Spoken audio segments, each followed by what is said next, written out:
सावंत कुटुंबामध्ये आज खूप आनंदाचं वातावरण होतं, कारण की दामोदर सावंत हे खूप वर्षानंतर भारतात पुन्हा परत येत होते. जे तरुणपणीच पैसा कमवण्यासाठी परदेशात गेले होते. आतापर्यंत फक्त काही मोजक्या दिवसांसाठीच ते भारतात येत होते. दामोदर सावंत यांचं तरुणपण आता म्हातारपणात रूपांतरित झालं होतं.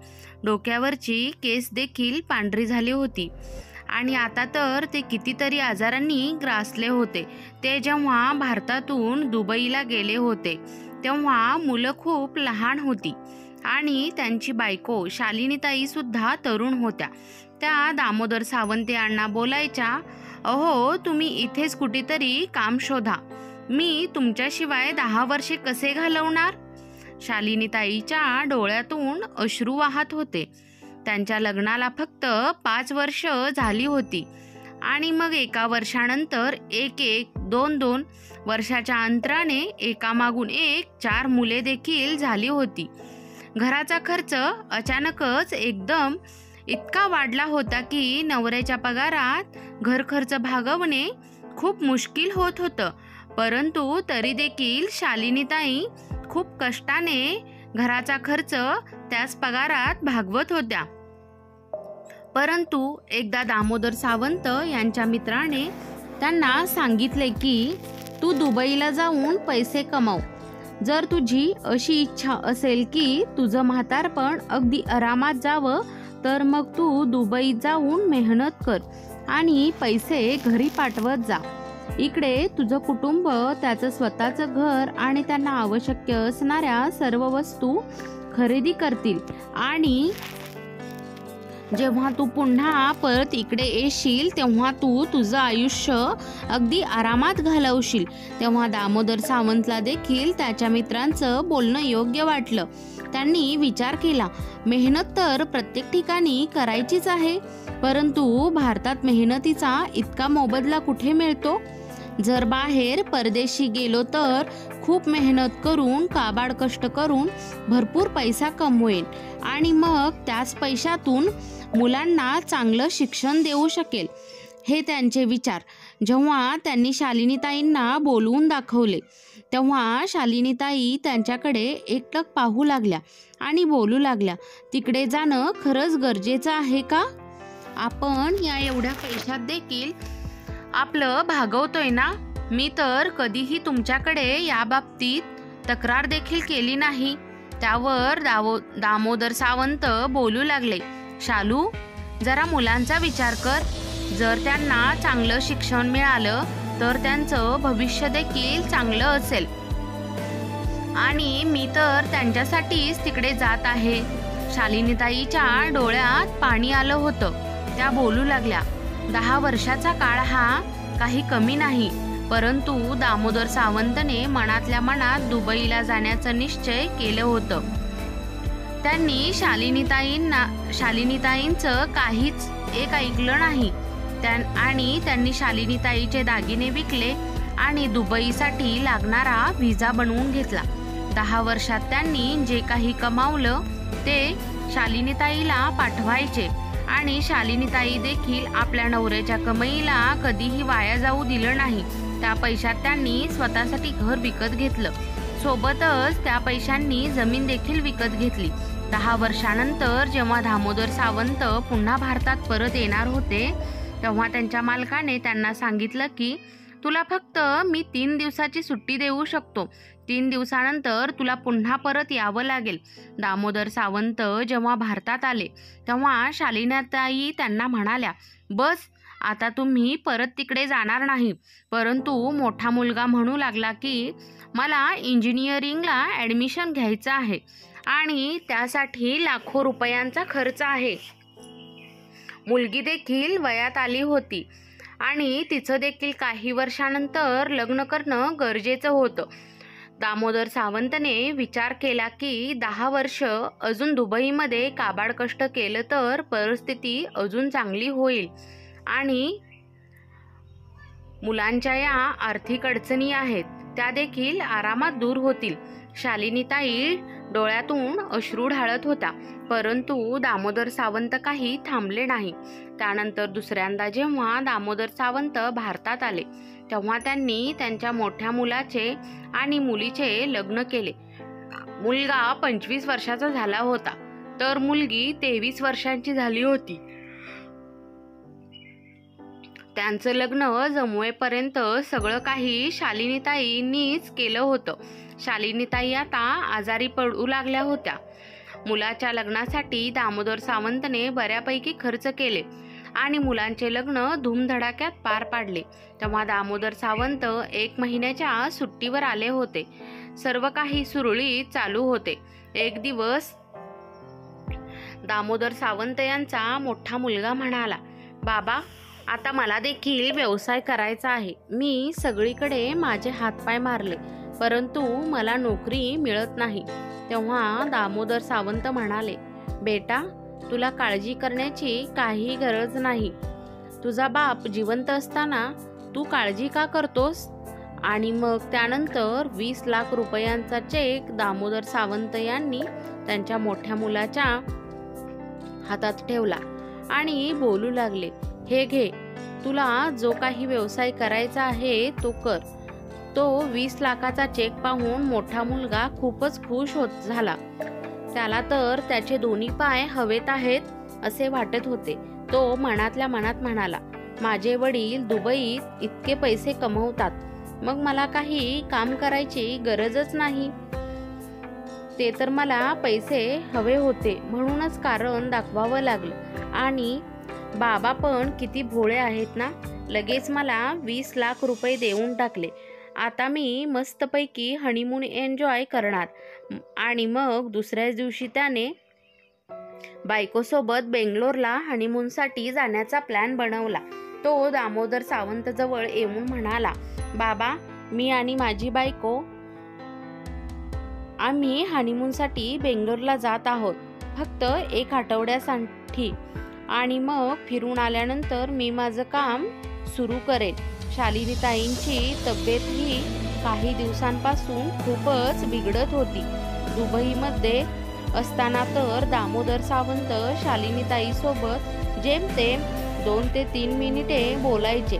शालिनीताई जवळ खूप काही होतं आपल्या नवऱ्याला सांगण्यासारखं, परंतु शालिनीताईंच्या नवऱ्याजवळ म्हणजेच दामोदर सावंत जवळ जणू काय काही वेळच नव्हता. मुलांना पैसे देऊन ते थोडे निवांत झाले होते आणि विचार करू लागले की चला, चांगलं आहे, माझा मुलगा स्वतःचा व्यवसाय करणार आहे आणि त्यामुळे तो भारतामध्ये आरामात त्याचं आयुष्य घालवू शकतो. परंतु दुसऱ्याच दिवशी मुलगी सासरच्या घरून तिच्या माहेरी रडत रडत आली आणि म्हणू लागली, माझ्या सासरच्या लोकांनी मला टोमणे मारून मारून अगदी नकोसं केलं आहे. ते बोलत आहेत की तुझा बाप दुबईवरून खूपच सारा पैसा कमावून आला आहे.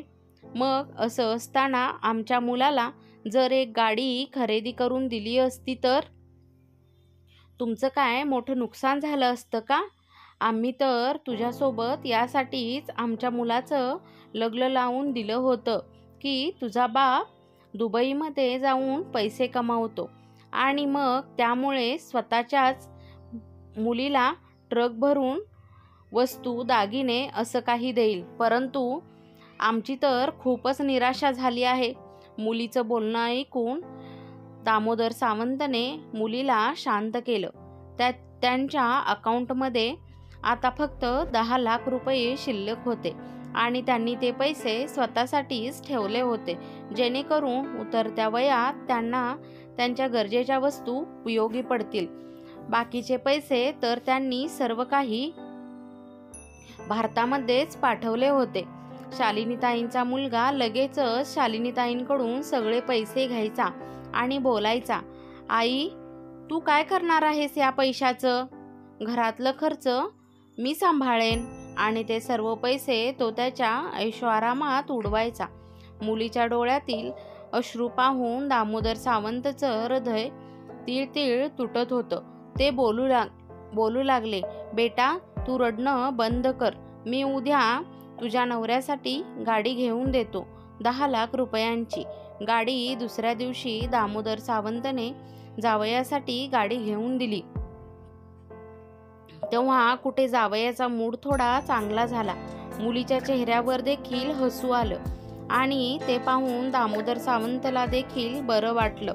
परंतु दामोदर सावंतचा खिसा आता पूर्णपणे रिकामा झाला होता. एक दीर्घ श्वास त्यांनी घेतला आणि मग पुन्हा एकदा स्वतःचा व्हिसा बनवला आणि दुबईसाठी अप्लाय केलं. त्यावेळी शालिनीताईंचं मन आणि बुद्धी दोघेही दामोदर सावंतला पुन्हा दुबईला जाण्यासाठी परवानगी देत नव्हते. शालिनीताई बोलू लागल्या, अहो बस करा. मुलांच्या इच्छा पूर्ण करता करता तुम्ही बायकोला पूर्णपणे दुर्लक्षित केलं आहे. मला आता उरलेलं आयुष्य तरी तुमच्यासोबत घालवू द्या. प्रत्येक जण आपापल्या आयुष्यात व्यस्त आहे. कोणीही माझ्याजवळ बसत देखील नाही. मला तुमची गरज आहे. या वेळेला तुम्ही जाऊ नका. तेव्हा दामोदर सावंत बोलू लागले की बस, ही शेवटची वेळ. मला या वेळेला जाऊ दे. आपली लहान मुलगी देखील मोठी होत आहे. तिच्या हुंड्याचा देखील बंदोबस्त करावा लागेल.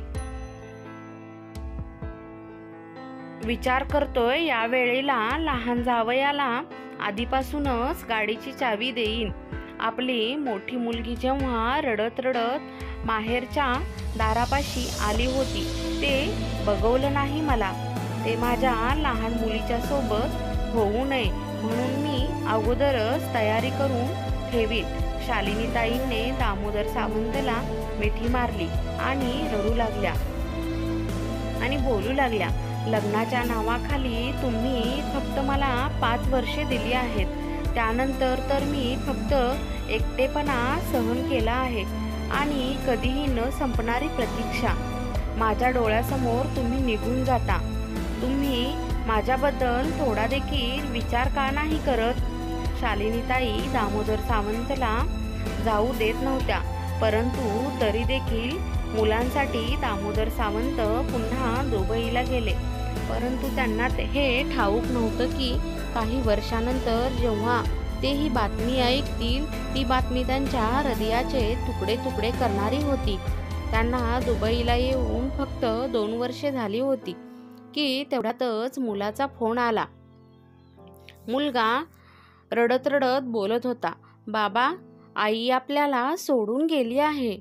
मुलाचं हे बोलणं ऐकता दामोदर सावंतच्या हातातून फोन खाली पडला. त्यांना वाटलं जणू काही त्यांचा श्वासच थांबला आहे. त्यांच्या कानात आता फक्त शालिनीताईंचे हुंदके ऐकू येत होते. मागच्या वेळेला ती फक्त रडत होती आणि बोलत होती, अहो तुम्ही जाऊ नका. या वेळेला मला तुमचा हा दुरावा सहन होणार नाही. मी खूप थकले आहे तुमची वाट पाहून पाहून. मला आयुष्यात ऐशोआराम नको आहे. मला फक्त तुमची सोबत पाहिजे. शालिनीताईंचं ते बोलणं आठवून दामोदर सावंतच्या डोळ्यातून टपटप अश्रू वाहू लागले आणि मग ते गुडघ्यावर बसून जोरजोरात रडू लागले आणि बोलू लागले, शालू, मला माफ कर. मुलांच्या इच्छांसाठी आणि गरजांसाठी मी तुला तुझ्या हक्कापासून नेहमीच लांब ठेवलं. मी विचार केला होता की मुलं मोठी होतील, त्यांचा व्यवसाय करतील, तेव्हा मी माझं म्हातारपण तुझ्यासोबत आनंदात घालवीन. परंतु कदाचित मेहनत, कष्ट माझ्या नशिबातून अजून गेलंच नाही. या थकवणाऱ्या प्रवासात तू मला का सोडून गेलीस शालू? परंतु दामोदर सावंतचे पश्चातापाचे अश्रू शालिनीताईंना आता परत आणू शकत नव्हते. ते जसे भारतात पोहोचले तेव्हा बायकोची अंत्ययात्रा तयारच होती. बायकोचा चेहरा बघण्यासाठी, तिच्यासोबत बोलण्यासाठी त्यांना फक्त 5 मिनिटेच मिळाली. आज दामोदर सावंतजवळ वेळ होता, परंतु शालिनीताई जवळ बिलकुल वेळ नव्हता. दामोदर सावंत शालिनीताईच्या मृतदेहाला मिठी मारून जोरजोरात रडू लागले आणि म्हणत होते, मला माफ कर. मी तुला नाराज करून गेलो होतो. विचार तर हाच केला होता की जेव्हा पुढच्या वेळेला येईल तेव्हा तुझ्या सगळ्या तक्रारी मी दूर करेन, परंतु तू तर माझ्यावर खरोखरच रागवलीस शालू. तुझा राग घालवण्याचा मला फक्त एक चान्स तरी द्यायचा ना. पश्चातापामुळे दामोदर सावंत अगदी तुटून गेले होते. ते अबोल झाले होते आणि आता आजारी देखील पडू लागले. शालिनीताईंच्या 13व्यानंतर मुलगी दामोदर सावंतला मिठी मारून रडू लागली आणि बोलू लागली, बाबा, माझ्या सासरच्या लोकांनी मला आणि माझ्या नवऱ्याला घराबाहेर हाकललं आहे. जेव्हापासून माझ्या नवऱ्याची नोकरी गेली आहे, सासरच्या लोकांचा व्यवहार माझ्यासोबत खूपच बदलला आहे. मी आता कुठे जाणार? दामोदर सावंतने मुलीला धीर दिला आणि मग स्वतःच्या घरातच मुलीला राहायला जागा दिली. तिच्यासाठी दामोदर सावंतने वरती 2 खोल्या बांधल्या, परंतु जावई मात्र काहीच कमवत नव्हता. तो बोलायचा की मी नोकरी करणार आहे. तो दामोदर सावंतच्या मुलीला सांगायचा की तुझ्या वडिलांना सांग की मला देखील पैसे द्या, मी व्यवसाय करेन. शेवटी त्या संपत्तीमध्ये तुझा देखील बरोबरीचा वाटा आहे आणि मी जे काही कमावून आणेन ते तुलाच आणून देईन. तर दुसरीकडे जेव्हा मुलाने पाहिले की आईचा 13वा होऊन 10 दिवस उलटले तरी देखील आपला बाप दुबईला जाण्याचं नाव घेत नाही, उलट रोजच आईच्या फोटोजवळ बसून रडतोय, तेव्हा एके रात्री तो वडिलांजवळ गेला.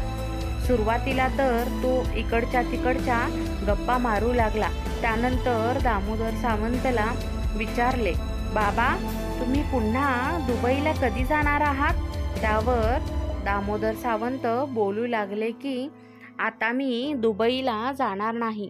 आधीपासूनच तुझी आई माझ्यावर रुसून गेली आहे. वडिलांचं हे बोलणं ऐकून मुलगा दामोदर सावंतला धीर देऊ लागला आणि बोलू लागला की देवाच्या पुढे आपलं काहीच चालत नाही.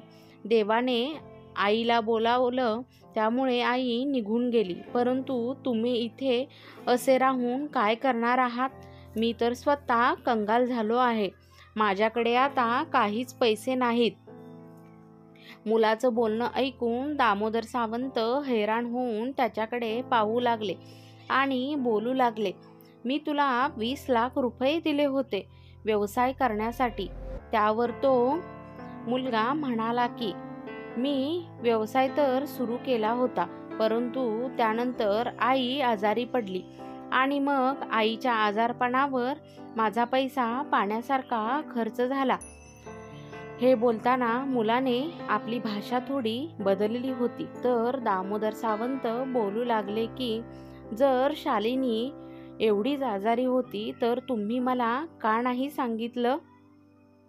त्यावर तो मुलगा अडखळतच बोलू लागला, बाबा, तुम्ही दूर होतात. तिकडे परदेशात तुम्हाला आम्ही कसं त्रास देणार होतो?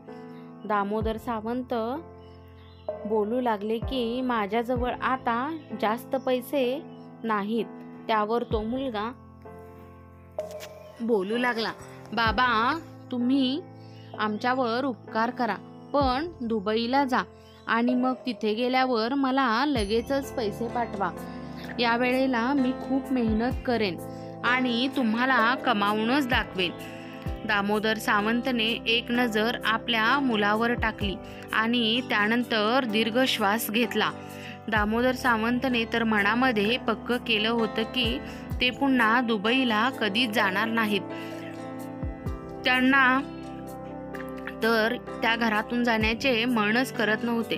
ते त्यांचं उरलेलं आयुष्य त्याच घरात घालवण्याचा विचार करत होते.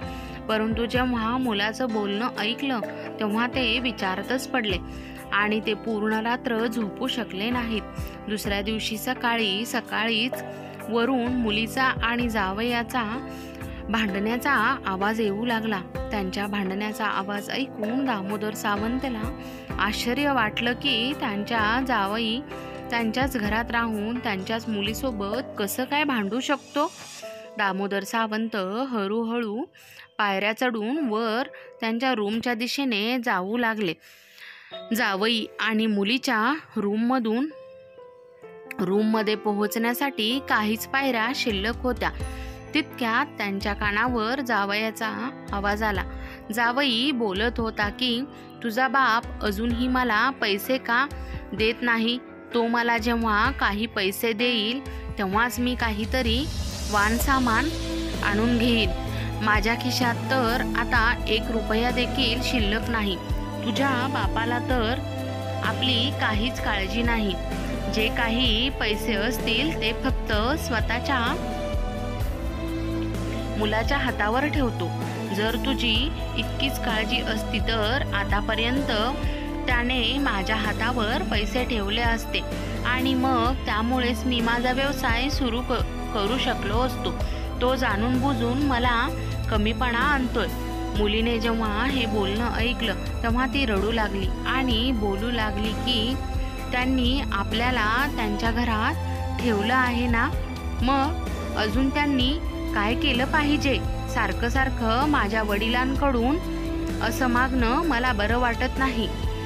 दामोदर सावंतने जेव्हा मुलीचं आणि जावयाचं हे बोलणं ऐकलं तेव्हा ते विचारातच पडले आणि त्यांच्या छातीत अचानक दुखू लागलं. त्यांच्या डोक्यात खूप सारे विचार चालू होते. एकीकडे तर त्यांची बायको शालिनी त्यांना सोडून गेली होती आणि दुसरीकडे त्यांच्या मुलांचं कालचं बोलणं आणि आज मुलीचं आणि जावयाचं भांडण हे पाहून ते पुन्हा त्यांच्या खोलीत परत आले. त्यांनी नाश्ता देखील केला नव्हता, पण दीर्घ श्वास घेत होते आणि कितीतरी वेळ फक्त वर छताकडे पाहत होते. काही तासानंतर जेव्हा ते खोलीतून बाहेर आले तेव्हा बोलू लागला की मी परवा रात्री पुन्हा दुबईला परत जाणार आहे. मुलांनी जेव्हा त्यांच्या वडिलांचं बोलणं ऐकलं तेव्हा त्यांच्या आनंदाला पारावार उरला नाही. ते खूप खुश होते की आपला बाप पुन्हा दुबईला जाणार, पुन्हा एकदा कमवणारी मशीन बनणार आहे आणि मग महिन्याला लाखो रुपये त्यांच्या अकाउंटला येत जातील. कोणीही आपल्या वडिलांच्या आजारपणाकडे पाहत नव्हतं. सर्वांना फक्त पैशाचीच देणं घेणं होतं. दामोदर सावंत तर फक्त त्यांच्या मुलांकडे केविलवाण्या नजरेने पाहत होते. त्यांची फक्त हीच इच्छा राहिली होती की त्यांची मुलं त्यांच्यासोबत प्रेमाने वागतील. मुलंही खरंच त्यांच्याशी खूप प्रेमाने वागत होती. शेवटी जाण्याचा दिवस उजाडला.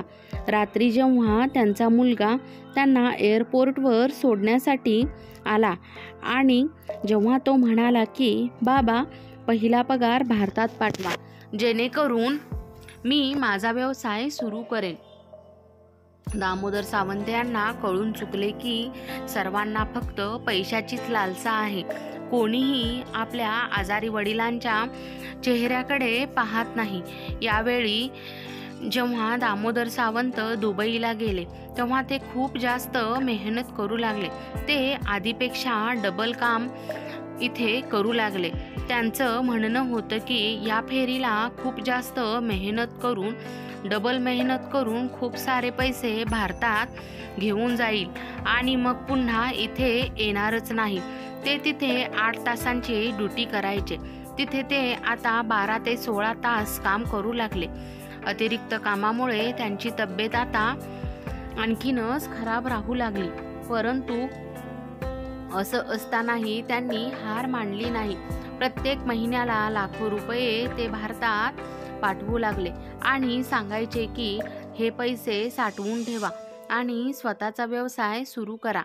काही वर्षातच मी भारतात पुन्हा परत येणार आहे आणि मग तिथेच राहणार आहे. ते जेव्हा कधी भारतात पुन्हा परत येण्याचा विचार करायचे तेव्हा त्यांची मुलं काही ना काही इच्छा त्यांना सांगायचे. बोलायचे की त्या वस्तूची गरज आहे, या वस्तूची गरज आहे, या मशनीची गरज आहे. ते कधी सांगायचे की आमचा व्यवसाय आता तोट्यात चालला आहे, आम्हाला एवढं नुकसान झालं आहे. कधी हे तर कधी ते. मुलांच्या अडचणी ऐकून ते देखील काळजीत राहू लागले.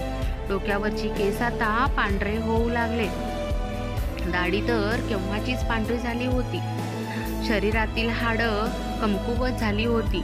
जेव्हा कधी ते बसायचे तेव्हा परत उठून उभं राहणं त्यांच्यासाठी खूप मुश्किल व्हायचं आणि जेव्हा उठून उभे राहायचे तेव्हा शरीरात खूप जास्त वेदना व्हायच्या. परंतु असं असताना देखील देवाचं नाव घेऊन ते दुबईमध्ये काबाड कष्ट करत राहिले, जेणेकरून त्यांच्या मुलांच्या अडचणी दूर होतील. आयुष्याची 42 वर्ष त्यांनी दुबईतच घालवले होते. 42 वर्ष त्यांनी फक्त काबाड कष्ट केले होते. किंवा आपण असं बोलू शकतो की त्यांनी त्यांची 42 वर्ष मुलांना आराम मिळावा, मुलांच्या इच्छा पूर्ण व्हाव्या म्हणून वाया घालवली होती. दुबईमध्ये त्यांनी फक्त सुकी भाकरी आणि चटणी डाळ खाल्ली होती. ते पैसे वाचवण्याचा पुरेपूर प्रयत्न करायचे. जेव्हा अगदी खूप साऱ्या महिन्यांनी त्यांची खूपच चटपटीत खाण्याची इच्छा व्हायची तेव्हाच ते हॉटेलमध्ये जाऊन चांगलं काहीतरी चमचमीत खायचे. नाहीतर त्यांनी कधीही नाश्त्याच्या वेळेला हॉटेलमधून कधीच काहीच मागवलं नव्हतं. तर इकडे मात्र भारतात त्यांची मुलं त्यांचं आयुष्य अगदी ऐशोआरामात आनंदात घालवत होते. दामोदर सावंत आता म्हातारे झाले होते. ते आता आधीसारखे काम करू शकत नव्हते. त्यामुळेच ते ज्या मालकाकडे काम करायचे त्याने आता दामोदर सावंतला रिटायर करायचे ठरवले. तो आता दामोदर सावंतकडून जास्त काही काम करून घेत नव्हता. एके दिवशी त्या मालकाने दामोदर सावंतला त्याच्याजवळ बोलावले आणि छोटीशी रक्कम दामोदर सावंतकडे दिली. कारण की मागच्या 42 वर्षापासून दामोदर सावंत त्या मालकाकडेच काम करत होते आणि आता त्या मालकाची मुलं त्यांचा तो व्यवसाय सांभाळत होते. तो मालक त्या कंपनीत आला की दामोदर सावंतकडे 50 लाख रुपयाचा चेक देऊन बोलू लागला की माझ्याकडून हे छोटंसं गिफ्ट आहे तुला. हा चेक तू भारतात घेऊन जा आणि उरलेलं आयुष्य तुझ्या बायका मुलांसोबत अगदी आनंदात घालव.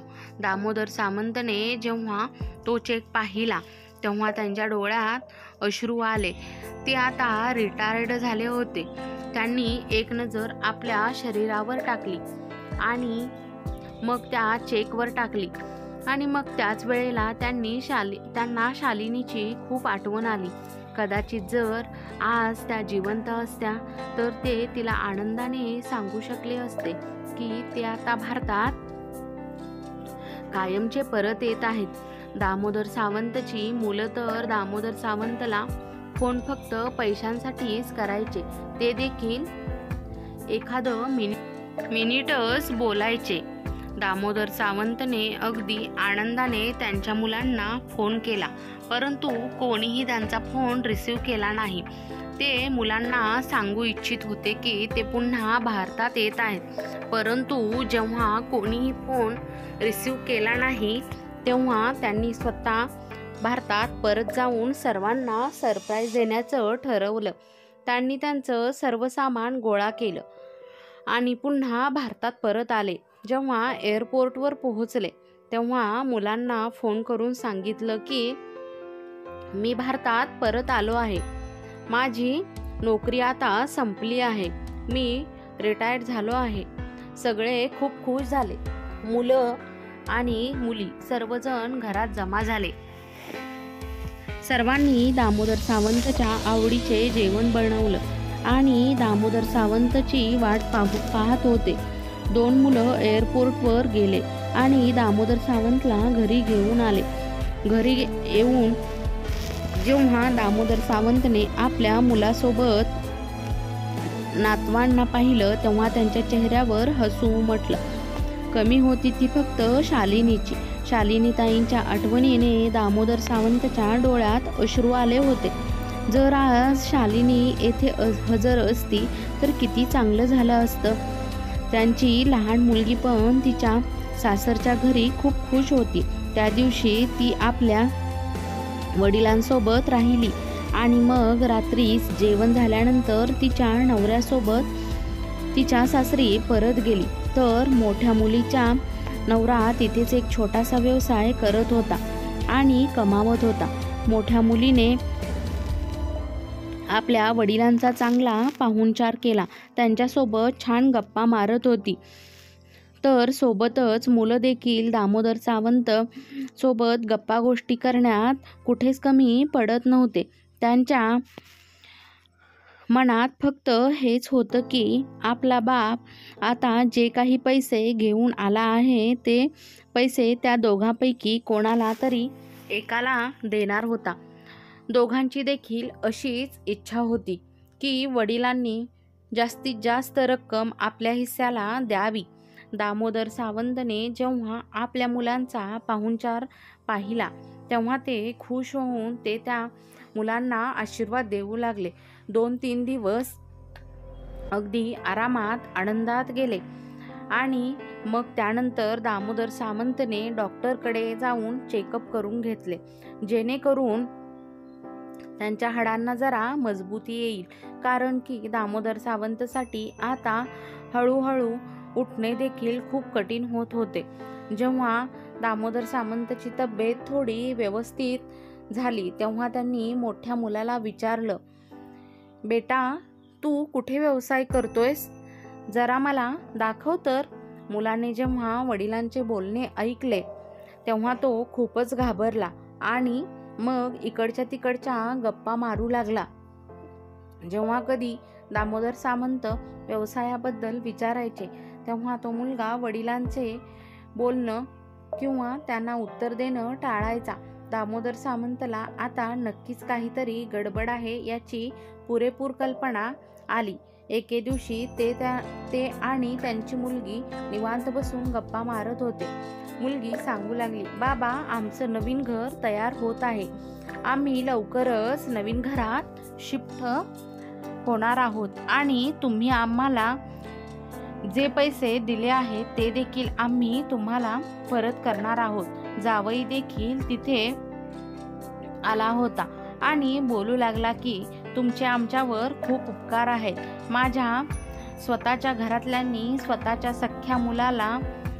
स्वतःच्या सख्या आईबापाने मला घराबाहेर हकलवलं, परंतु तुम्ही आमची खूप मदत केलीत, आमची साथ दिलीत. आता यापुढे आम्हाला तुमच्यावर ओझं बनवून राहायचं नाहीये. त्यांचं हे बोलणं ऐकून दामोदर सावंत त्यांना बोलू लागले की हे घर देखील तुमचंच आहे.